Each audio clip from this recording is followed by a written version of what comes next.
समय का सबसे बड़ा सबक। रामपुर गांव में रहने वाला अमित बहुत होशियार और मेहनती लड़का था। उसके पिता किसान थे और माँ घर संभालती थीं।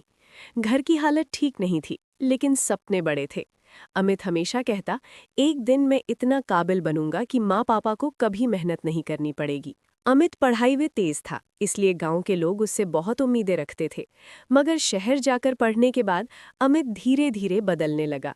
महंगे कपड़े, नए दोस्त, मोबाइल और सोशल मीडिया सब कुछ उसे गांव से दूर ले गया। अब जब वो छुट्टियों में घर आता तो माँ के हाथ का सादा खाना उसे अच्छा नहीं लगता। पिता की सलाह उसे पुरानी सोच लगती।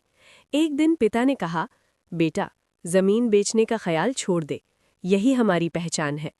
अमित गुस्से में बोला, आज के जमाने में खेती से कुछ नहीं होता। कुछ महीनों बाद अमित को शहर में नौकरी मिल गई। उसने गांव आना लगभग बंद कर दिया। माँ बीमार पड़ी, पिता ने कई बार फोन किया, पर अमित व्यस्तता का बहाना बनाता रहा। एक दिन अचानक फोन आया, माँ अब इस दुनिया में नहीं रहीं। अमित के हाथ से मोबाइल गिर गया। वो भागता हुआ गांव पहुंचा, लेकिन बहुत देर हो चुकी थी। माँ की आखिरी इच्छा थी, अमित को बता देना मैंने उसे माफ कर दिया। ये शब्द अमित के दिल में तीर की तरह चुभ गए। पिता चुपचाप बैठे थे, आंखों में आंसू नहीं थे, बस खालीपन था।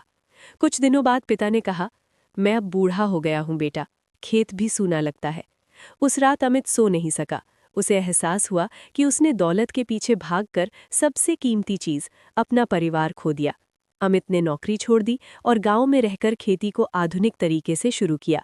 उसने पिता का हाथ थामा और बोला, अब मैं कहीं नहीं जाऊंगा। धीरे धीरे खेती सफल होने लगी। गांव के लोग फिर से अमित की इज्जत करने लगे। लेकिन अमित जानता था, माँ की कमी कभी पूरी नहीं हो सकती। हर सुबह वो खेत में काम शुरू करने से पहले आसमान की ओर देखता और कहता, माँ, आज जो कुछ हूँ आपकी वजह से हूँ। सीख। पैसा और सफलता जरूरी है, लेकिन परिवार से बढ़कर कुछ नहीं।